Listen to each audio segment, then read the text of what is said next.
पुढील कार्यक्रम प्रसारित करणारे आहेत जॉयसमेर मिनिस्ट्रीचे मित्र आणि भागीदार.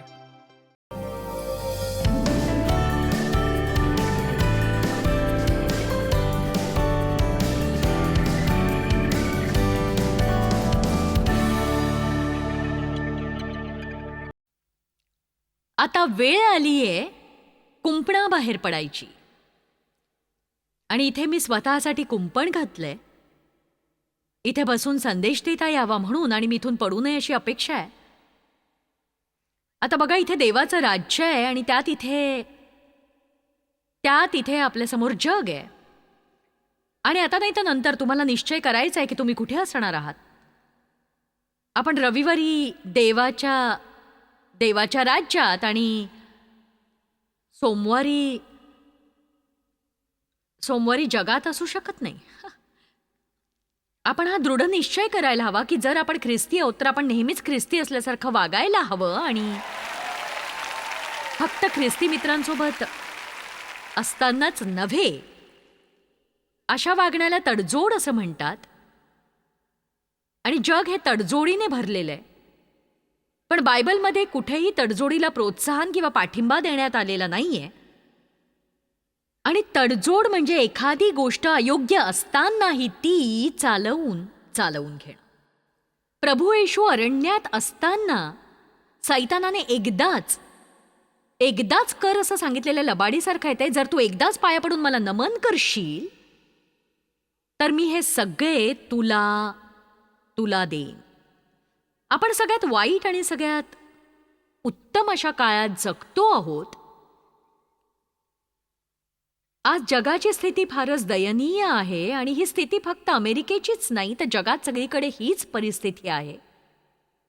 बघा, देवाला प्रत्येक गोष्टीतून वगळण्यासाठी सरळ नरकातून सैतानाच्या मोठ्या कारवाया चालू आहेत. आणि बघा, देव वगळला जाऊ शकत नाही. त्याने जे सुरू केलंय ते तो नक्कीच पूर्णत्वास नेईल. आमेन. पण आपलंही एक काम आहे, आणि मी या काळाला सर्वोत्तम काळ असं म्हणते, कारण देवाच्या राज्याच्या वाढीसाठी हा सर्वोत्तम असा काळ आहे. कारण मला विश्वास आहे की इतिहासात पूर्वी झालं नाही तेवढ्या मोठ्या प्रमाणात आत्म्याचं तारण या युगात होणार आहे. तुम्हाला वाटत असेल की या काळात जगणं फार कठीण आहे, पण खरं तर हा सन्मान आहे आपला नक्कीच की देवाने आपल्याला निवडलेलं आहे. देवाने आपल्याला निवडून घेतलेलं आहे. इतिहासातल्या या काळात पृथ्वीवर जगण्यासाठी. आणि ते खूप महत्वाचं आहे. मी म्हटलं देवाने आपल्याला निवडून घेतलंय, हा आपला सन्मान आहे. पण इतिहासात कदाचित पूर्वी कधी असं घडलं नसेल की सुवार्तेच्या घोषणेसाठी देव आपल्यावर अवलंबून आहे. आपल्या जीवनशैलीद्वारे लोकांना नीतिमत्वाची तहान आणि भूक लागावी अशी देवाची इच्छा आहे. फक्त संदेशाद्वारे नवे, संदेश देणं चांगलंच आहे, ते गरजेचं आहे. आपण संभाषण करायला हवं, हरवलेल्यांशी बोलायला हवं. पण बोले तैसा चाले असं नसेल तर बोलणं व्यर्थ आहे. मग यालाच ढोंगी ख्रिस्तीत्व असं म्हणतात. आणि ढोंगी ख्रिस्ती लोकांमुळे जगात हरवलेल्यांना फार फार मोठा अडथळा तयार होतो. आमीन. ते आपल्याला कुंपणावर पाहू शकत नाहीत. ते नक्कीच तुम्हाला तडजोड करायला आणि मर्यादा ओलांडायला लावतीलच. मी काय म्हटलं ते तुम्ही ऐकलत का? तुम्हाला तडजोड करायला लावणारे लोकच नंतर तुमचा अपमान करतील. हे एका परीक्षेसारखं असतं. त्यांच्याद्वारे सैतान आपल्याला पारखतो. आणि मला पूर्ण खात्री आहे की माझी अशी खात्री पटायला बराच काळ लागलाय, पण माझा विश्वास आहे की जर तुम्ही रात्रभर यावर मनन केलं तर तुमच्या लक्षात येईल की ख्रिस्ती लोकांची स्थिती किती दयनीय आहे. हे अगदी कटू सत्य आहे. कोमट. प्रभू येशूने म्हटले, तू शीत किंवा उष्ण असतास तर बरे होते. तू काहीही केलंस तरी कोमट असू नये. बघा, आपल्यालाही शीतपेये आवडतात किंवा वाफाळता चहा आवडतो, पण कोणालाही कोमट आता मी एका मिनिटात हा शास्त्रभाग तुमच्यासाठी वाचणार आहे, पण खरं सांगायचं तर मला कधीच धैर्य झालं नाही की मी तुला माझ्या तोंडातून ओकून टाकीन. याचा अभ्यास करण्याचं मला यापुढे अभ्यास करायचा नाही, पण मला ठाऊक आहे की देवाच्या राज्यात मला अगदी उकळतं असायचंय. आता मी जेव्हा म्हटलं की मी इथे कुंपणावर बसले आणि लोकांनी कुंपणावर राहायला हवं, तेव्हा त्याचा अर्थ किती जणांना कळलाय बघा. कदाचित ते नरकात न जाण्या एवढे बचावले गेले असतील. आणि मी जे म्हटलंय ते अगदी खरं आहे. 1976 मध्ये पवित्र आत्म्याने भरलं जाण्याआधी मी फक्त माझ्या धार्मिक होडीत तरंगत होते. प्रभू येशूवर माझी प्रीती होती, पण माझी त्याच्यावर पूर्ण हृदयाने प्रीती नव्हती. मी पूर्णपणे त्याची नव्हते. माझ्यात पवित्र आत्मा होता, कारण नव्याने जन्म झालं की पवित्र आत्मा मिळतोच, पण पवित्र आत्म्याला मी मिळाले नव्हते. रविवारी सकाळी थोडा वेळच मी त्याला मिळायचे, पण मी पूर्णपणे त्याची नव्हते. आणि मी नेहमी म्हणायचे, नरकातून वाचण्या एवढा येशू मला मिळालाय, पण विजय मिळवण्या एवढा तो मला मिळाला नव्हता. आणि बघा, जर तुम्ही असं जीवन जगत असाल आणि मी तुमची शिक्षक असले तर त्यात माझी काही चूक नाहीये, कारण जे मला प्रभूपासून मिळतं ते सगळं मी तुमच्यापर्यंत पोहोचवते. आणि मग ते ऐकण्याची तुमची इच्छा असो किंवा नसो, देवाने मला जे सोपवलंय ते मी पार पाडते, कारण आपण कठीण समयात जगतो आहोत. आणि तुम्ही कुंपणावर असाल तर मी पूर्ण शक्तिनिशी तुम्हाला कुंपणाच्या योग्य दिशेला म्हणजे देवाच्या राज्यात ढकलण्याचा प्रयत्न करीन. आमेन. तुम्ही म्हणाल, आपण तर मनाविषयी बोलत होतो ना? हो, खरं आहे. आपण बोलत होतो कलसेकरास अध्याय 3 वचन 1 आणि 2 विषयी, जो आज आपला मुख्य शास्त्रभाग आहे. आणि ते म्हणतं की तुम्ही ख्रिस्तासह उठवले गेला आहात. इथे किती जणांचा नव्याने जन्म झालाय? ठीक आहे, तर हे तुमच्यासाठीच आहे. मग जर तुम्ही ख्रिस्ताबरोबर उठवले गेले आहात आणि त्याच्या पुनरुत्थानामध्ये तुमचा वाटा आहे, तर ख्रिस्त देवाच्या उजवीकडे जेथे बसला आहे तेथल्या वरील गोष्टी मिळवण्याचा कसोशीने यत्न करा. आणि वरील गोष्टींकडे मन लावा आणि तिथेच मन लावून ठेवा, पृथ्वीवरील गोष्टींकडे नव्हे. आणि वरील गोष्टींकडे मन लावा आणि तिथेच आपलं मन लावून ठेवा, पृथ्वीवरील गोष्टींकडे मन लावू नका, पृथ्वीवरील गोष्टींकडे. आता याचा अर्थ असा नाही आपण सतत विचार करावा की आपण स्वर्गात जाऊ, देवदूत येईल आणि मग स्वर्गात गेल्यावर काय होईल. तर याचा अर्थ असा की आपण जीवनातल्या महत्वाच्या गोष्टींवर लक्ष केंद्रित करावं आणि व्यर्थ गोष्टींकडे दुर्लक्ष करायला शिकावं. आणि खरं तर मी स्वतःही ते केलंय. पुष्कळदा आपण आपल्या क्षुद्र समस्यांविषयी विचार करण्यात आपला वेळ वाया घालवत असतो, कारण बघा, देवाविषयी आपण जितका जास्त विचार करू आणि त्याचं राज्य वाढवायला आपण जितकं झटू, तितक्याच आपल्या समस्या सुटत जातील. आमेन. निग्रही मना एवढं बलवान काहीच नाही. याचं सामर्थ्य मला चकित करतं. तुम्ही तुमच्या कल्पनेपेक्षाही अधिक बलवान आहात, पण तरीही मला या मनाचा आणि त्याच्या क्षमतेचा थांग लागलेला नाही. पण जेव्हा तुम्ही आपल्या मनाचा निग्रह करता, बघा, मला हे म्हणायचं नाही की आपण मनाचा निग्रह करून देवाशिवाय सगळं काही करू शकतो, पण जे काही प्रभूला अपेक्षित आहे ते करण्याची क्षमता तो आपल्याला देत असतो. पण त्यासाठी आपण त्याच्या इच्छेशी सहमत व्हायला हवं, संपूर्ण हृदयाने आणि मनाच्या पूर्ण निग्रहाने. मी माझी इच्छा देवाच्या इच्छेशी जोडलेली आहे. देवाने आपल्याला स्वेच्छा दिलेली आहे आणि हे सौभाग्य असलं तरी ती एक मोठी जबाबदारीही नक्कीच आहे. आमेन. मला वाटेल ते सगळं मी करू शकते, पण बायबल म्हणतं की जशी पेरणी तशी कापणी. हा आध्यात्मिक नियमच आहे, गुरुत्वाकर्षणासारखा. मी जर हवेत वर काही फेकलं तर ते खाली येणारच आहे. जशी पेरणी तशी कापणी. आणि म्हणून मी माझं मन केंद्रित करून ते स्थिर ठेवण्यावर विश्वास ठेवते. आणि हे माझ्या जीवनातल्या वेगवेगळ्या लहान आणि व्यावहारिक क्षेत्रांमध्ये कार्यकारी ठरलंय. पण आज मी तुम्हाला माझ्या व्यतिरिक्त आणखी एक गोष्ट सांगणार आहे, कारण मला ती मनोरंजक वाटते. माझ्या ओळखीच्या एका वकिलाची पत्नी विमान प्रवास नेहमी टाळायची. ती उडायला घाबरायची. ती विमानात बसत नव्हतीच बसत.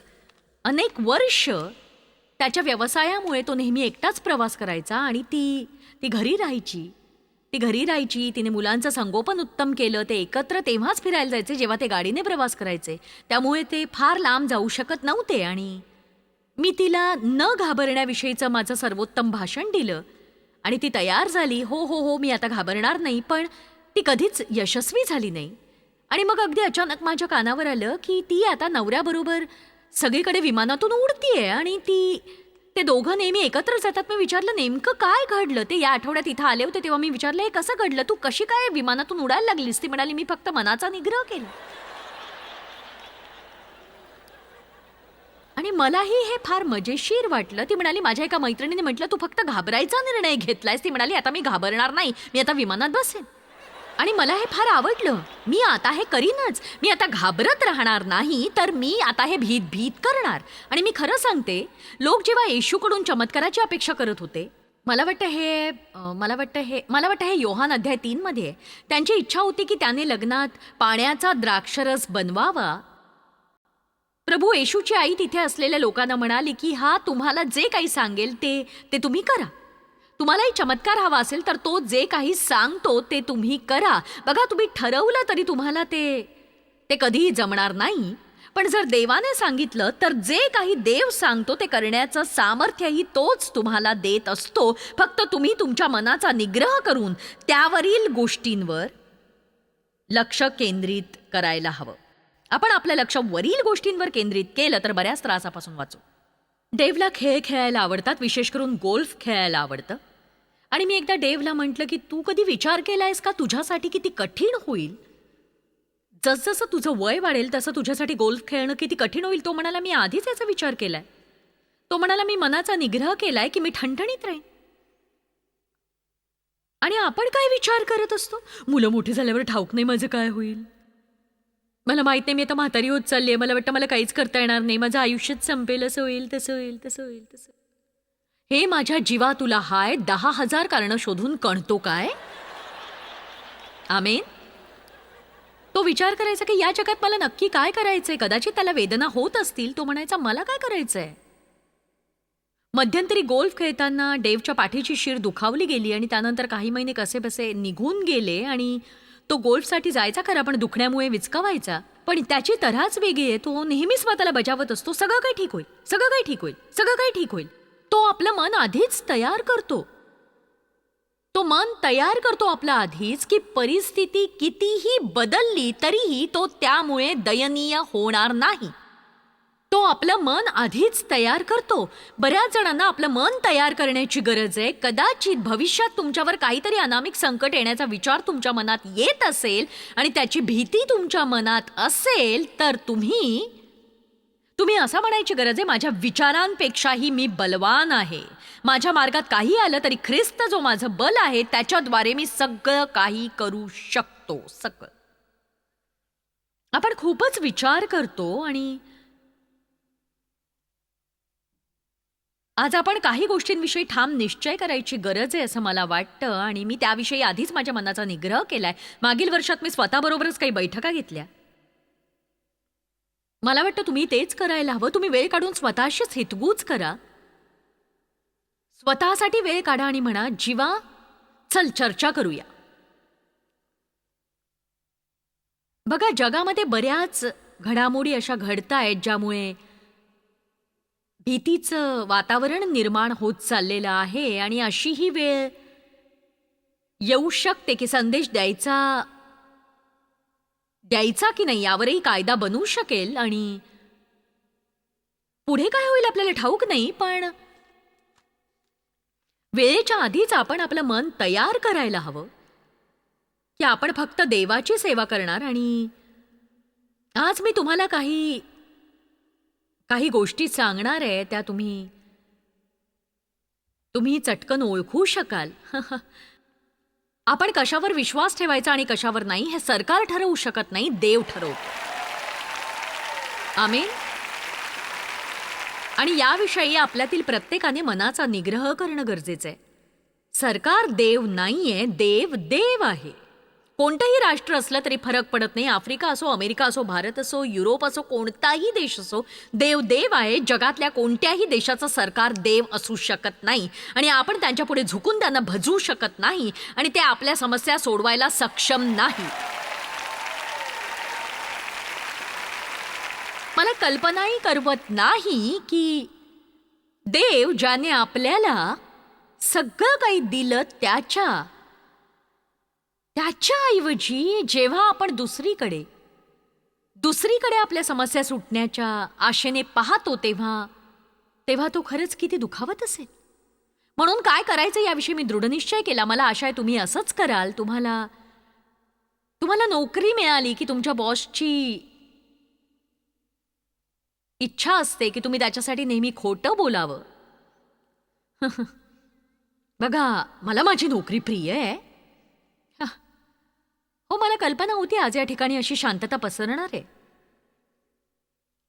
माझ्या बायकोचा फोन आला तर तिला सांगा की मी इथे नाहीये, मी बाहेर गेलोय. हे खोटं आहे. बायबल म्हणतं खोटं बोलू नका. आता खरी मजा येणार आहे नाही का? तुमच्या बॉसने तुम्हाला चोरी करायला सांगितली तर सांगा. बायबल म्हणतं तू चोरी करू नकोस.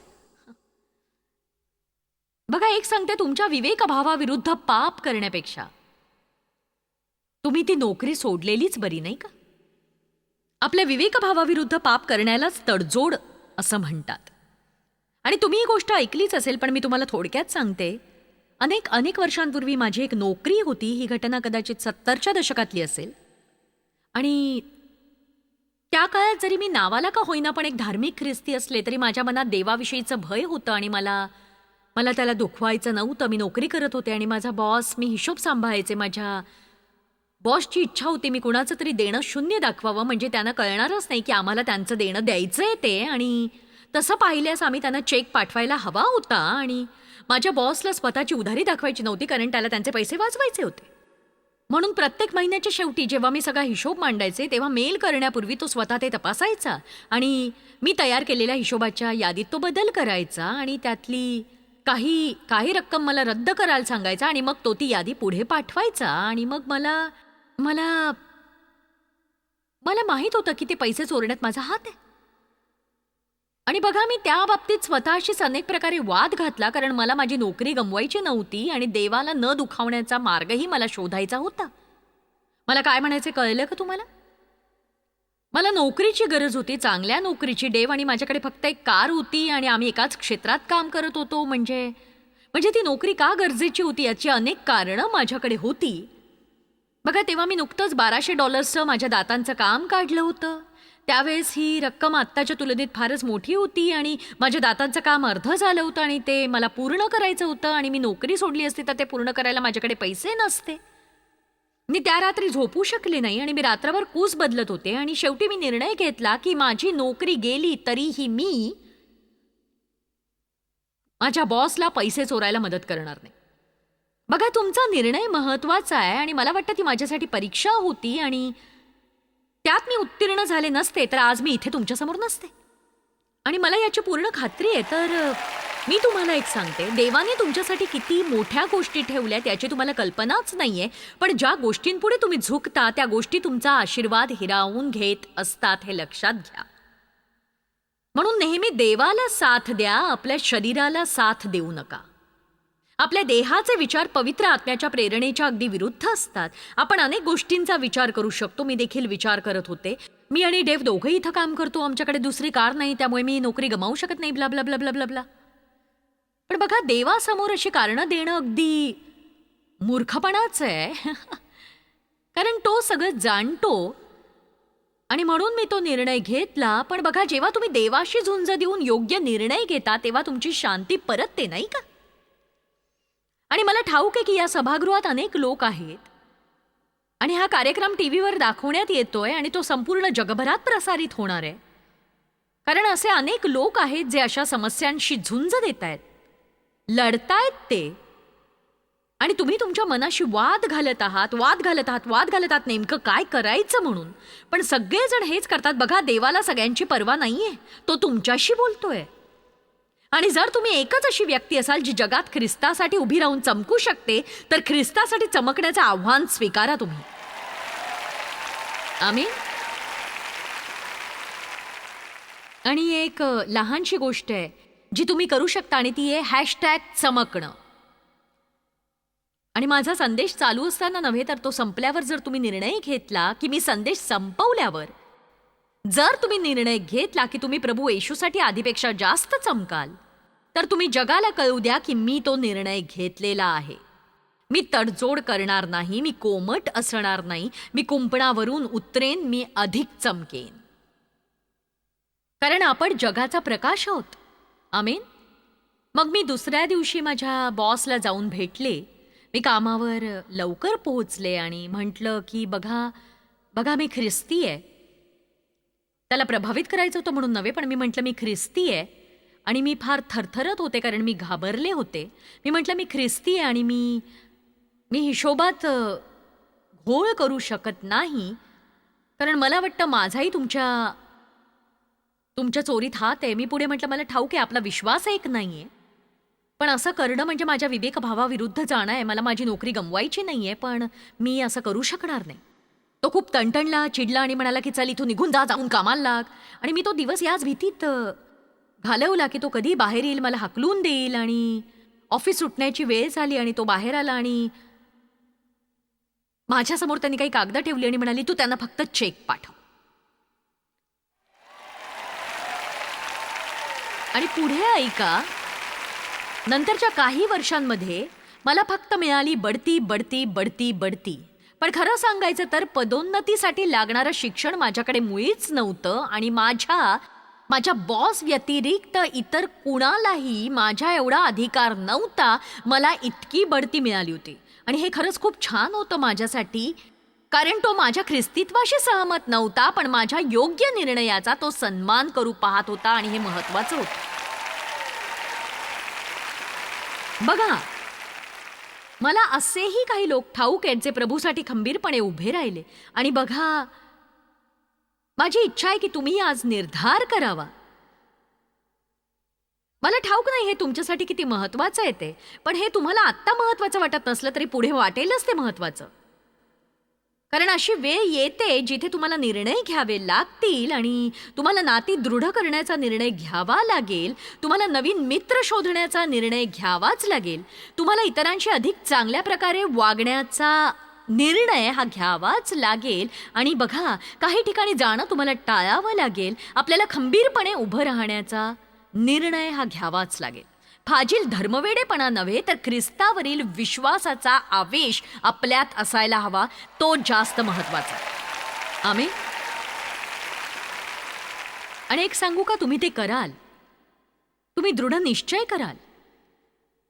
हा संदेश तुम्हाला निराश करणार नाही. तुमच्यातील प्रत्येकाला निर्णय घ्यायचा आहे, पण अनेकदा आपल्याला कोणीतरी चौकटीवरून ढकलून असं म्हणायची गरज असते. एक सांगू, तुम्हाला स्वतः हे करावं लागलं तर तुम्ही ते तुमच्या जगाच्या कोपऱ्यात करा. आणि जर मला हे करायचं असेल तर मी ते माझ्या मर्यादेत करावं. कदाचित तुम्हाला हे तुमच्या कुटुंबात करावं लागेल, स्वतः पुढाकार घेऊन. पण आपण जगभर विखरलेले असलो तरी आपण एकत्र आहोत.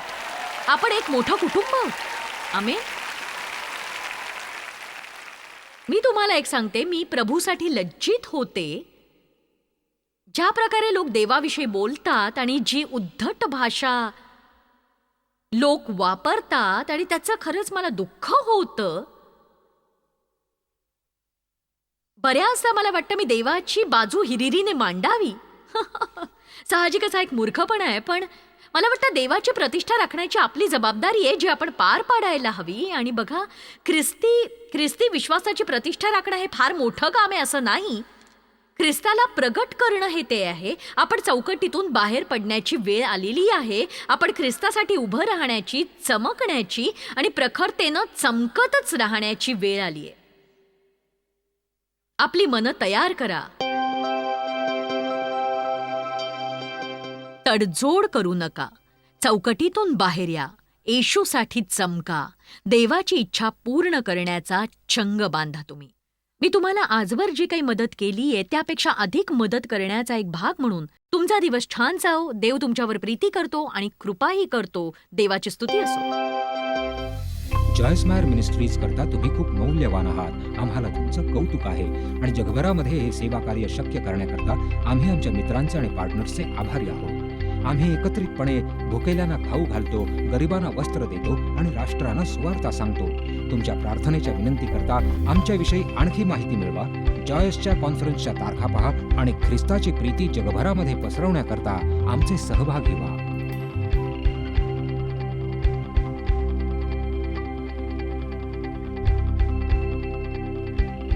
याचा सर्व खर्च जॉयस्मॅर मिनिस्ट्रीचे मित्र आणि भागीदार करत आहेत.